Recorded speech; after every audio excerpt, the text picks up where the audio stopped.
Welcome to Football with Cheese. So in today's video, we're going to do a deep dive on the Jacksonville Jaguars, where they've been the last few years, how they've done this year, where I think they're going as a franchise. Before we continue, make sure you are subscribed and hit the bell so you never miss one of my videos. I will link the Browns and Bears videos in one of these boxes at the end. I did those the last 2 days. So Jacksonville Jaguars were an expansion team in 1995, so they've been around 30 years. And for the most part, it's been unsuccessful. They had a few teams here and there that were pretty good, made the playoffs. They've had some big-time players over the years, some Hall of Fame players. You remember Jimmy Smith, wide receiver, criminally underrated. You Fred Taylor, running back, Maurice Jones-Drew. So they've had some really good players, but overall haven't had great teams. Do you remember the Mark Brunell, Jimmy Smith teams, the early Jacksonville Jaguars teams that made some playoff runs? Pepperidge Farm remembers. So that was late 90s. Then they had the David Garrard, Maurice Jones-Drew years, which they had some good teams. Then the Blake Bortles years. The less said about that, the better. And then in 2021, they had the first overall pick and took Trevor Lawrence, quarterback of Clemson, national champion. He was supposed to be the franchise savior. More on that in a second. But let's take a step back here and talk about the owner, Omar Khan. I don't think he's a very good owner. I don't think he's one of the worst owners. But we've talked about this in other videos. When you have a bad owner, they hire bad front office people who hire the wrong coach and draft the wrong players. It's a trickle-down effect. Look at the Cleveland Browns. Look at the New York Jets. I've talked about both teams many times on this channel. And Omar Khan decided to hire Trent Baalke to run football operations in 2021. And the reason he hired Baalke is he was the general manager of those 49ers teams, 10, 12 years ago that were making the playoffs every year, the Colin Kaepernick, Jim Harbaugh teams that had a lot of talent. They lost the Super Bowl to the Ravens. But here's the problem. The last couple of years in San Francisco, Baalke did a terrible job. And a lot of people attribute their success to Jim Harbaugh because he's a great coach, and maybe Harbaugh had more say in personnel than people realized. So I'm guessing Omar Khan is thinking, well, Baalke built the 49ers. Maybe he'll build the Jaguars. And he did not do a good job at all. He relied on free agency to fill holes and did not draft well.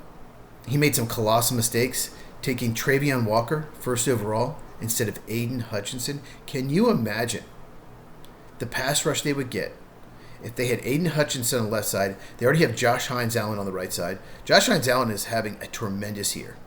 He's one of the best 10 pass rushers in the NFL. Aiden Hutchinson is one of the best 5. Can you imagine that tandem? But he took Travion Walker instead because Trent Baalke, new school analytics, take the best athlete and let the coaches get the best out of him. It's not like Aiden Hutchinson was a bad athlete. Just Travion Walker was just maybe the best athlete at the position ever at the Combine from Georgia. But what's crazy about Travion Walker is he was a late first-round pick going to the whole draft process and has this amazing workout, and all of a sudden he's the favorite to go first. Trent Baalke wants to take him. He hasn't been a horrible player. He's just not that great. And Aiden Hutchinson's been incredible. And when you draft poorly, you have a lot of cap room because you don't have players to re-sign. When you miss on draft picks, you don't extend them. You don't re-sign them. So you have all this cap room. So what do? You go out and spend in free agency. And you can't fill all your holes in free agency. More than half of free agents do not work out. Probably closer to 2/3. And that is what Baalke did. And it did not work out. So many bad free agent signings. Darnell Savage last year, what a disaster. He didn't even make it a year and a half into that 3-year deal. I could have told you. He played for the Packers the year before. He was garbage. He's a terrible, terrible football player. So the Jaguars need a new head coach. Doug Peterson just didn't work out. And they wanted to hire Liam Cohen, who was the offensive coordinator of the Tampa Bay Buccaneers, did a very good job there. He's worked with the Rams as well. But he didn't want the job because Trent Baalke was the general manager. And I get that. So Omar Khan really wants Liam Cohen. So he fires Baalke. And all of a sudden, Liam Cohen, I want the job. I'll take it. So they hire Liam Cohen. Then they need a new GM. So they hired James Gladstone from the Rams. Young guy. I think he's like 33, 34, 35, something like that. He was involved in scouting in the Rams. Obviously knows Liam Cohen because they both were with the Rams for a few years.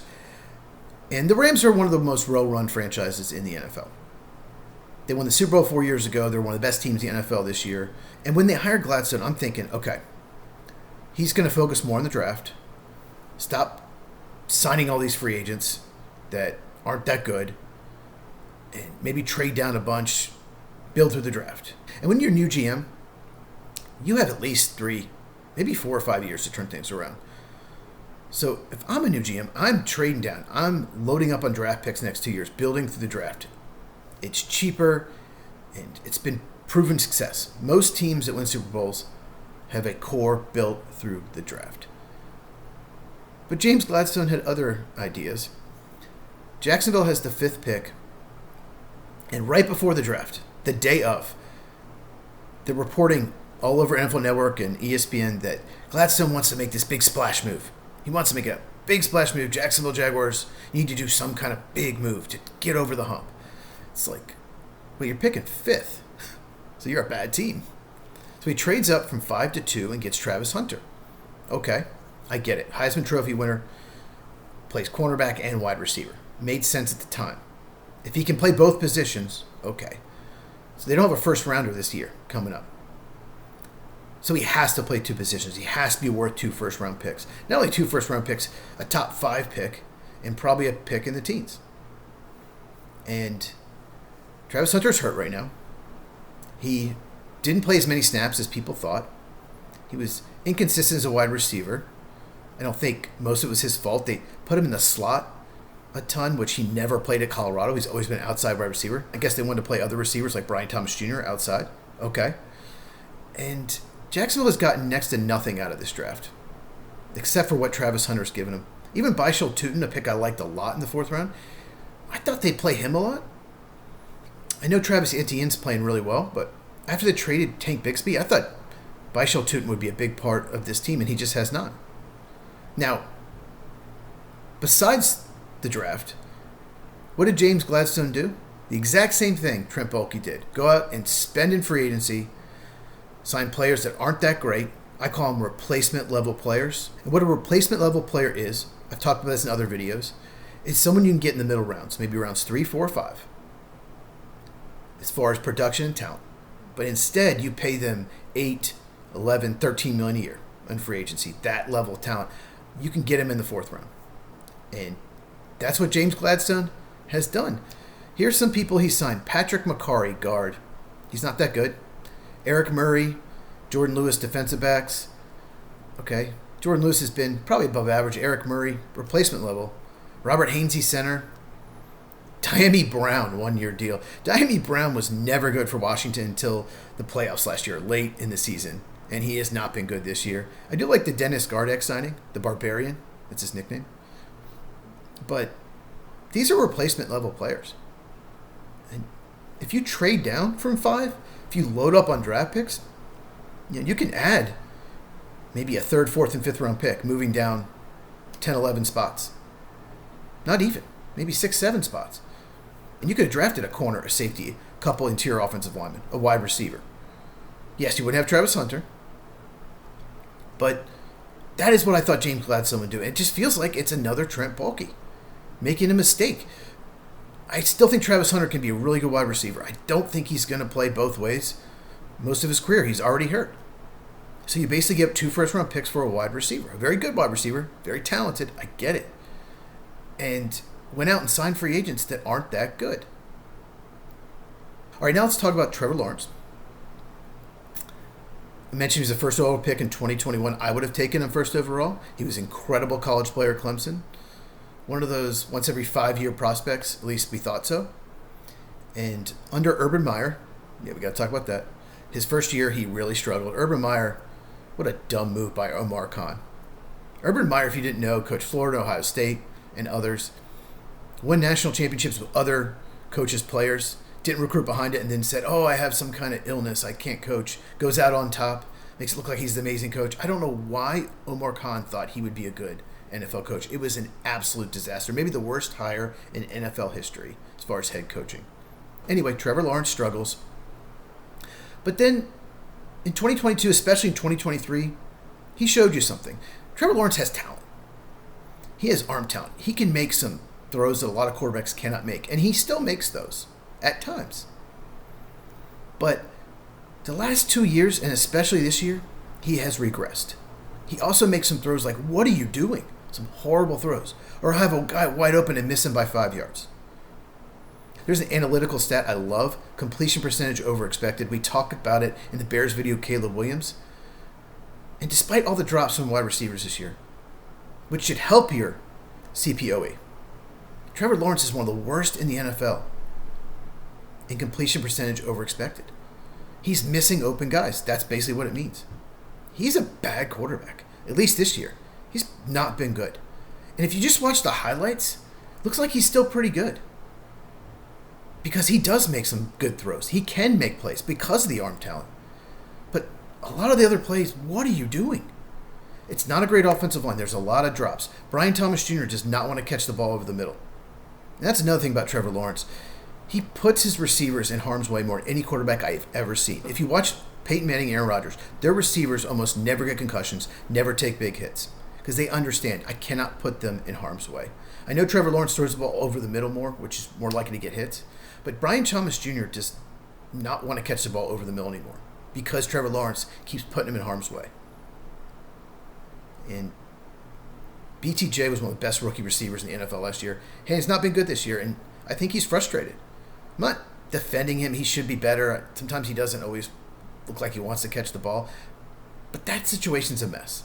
And I think he's frustrated with Trevor Lawrence. I don't think Trevor Lawrence is the guy. They gave him a big contract when he had never really had a good season. He had a good stretch in 2023, like 6 or 7 games. It looked like he was going to be the guy. Okay, he's going to be a top 10 quarterback. He's never been. So they gave him this big contract. So probably stuck with him, but he's not the guy. They're not going to win with him.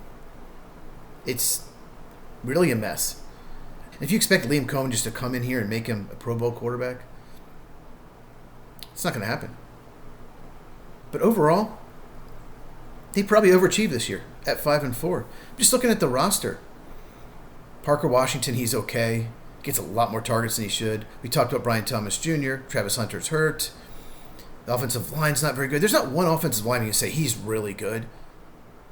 2 or 3 of them are average and the others are below average. Travis Etienne is having a very good year at running back, but he's a free agent end of the year. Brenton Strange, tight end, really good run blocker, but not much of a receiver. On defense, we talked about Travion Walker, Josh Hines-Allen, who's having a great year, and Devin Lloyd. He missed a few games. Before that, he was looking like one of the favorites for Defensive Player of the Year. Not so much anymore because he did miss some games, but he's been tremendous. You have Jerry Jones, a young corner I really like, plays the slot. So they have some pieces. You have Eric Armstead on defense. But overall, I'd say it's a slightly below average roster. And they do have a winning record. They are 5-4. So let's talk about that. They started 3-1. They beat the 49ers on the road. And they were coming off a victory over the Chiefs, 31-28. Well, they looked pretty good. And it's like, okay, they're 3-1. Maybe this is the year Jacksonville is a playoff team. Maybe they take the next step. Maybe Liam Cohen's a Coach of the Year candidate. Then they have 2 games against 2 very good NFC teams, the Seahawks and Rams, and they lay a brick. And the Jaguars' defense in those first 4 games led the league in forced turnovers, led by new defensive coordinator Anthony Campanile, who's done a very good job. But what happened in the Seahawks and Rams games, they didn't force any turnovers. So they were turnover dependent to have a good defense, and they struggled. And the offense scored 12 points in one game and 7 in the other. And all the Jaguars' weaknesses were exposed. They did beat the Raiders 30-29 on the road. Still, it's the Raiders. Should have won by more than that. And they just blew a 29-10 fourth quarter lead to the Texans. So the last 4 games, 1-3, barely beat a bad team in the Raiders. It's not looking good. And now the Colts have a 2.5 game lead. Colts haven't looked as good the last few weeks, but they're not catching them. So in conclusion, Jaguars aren't in a great spot.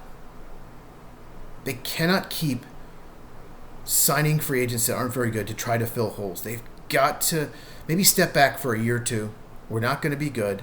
Let's get 12 to 14 picks the next couple of years. They don't have a first-round pick next year, so it might have to be more 27, 28, and build through the draft. Maybe we stink.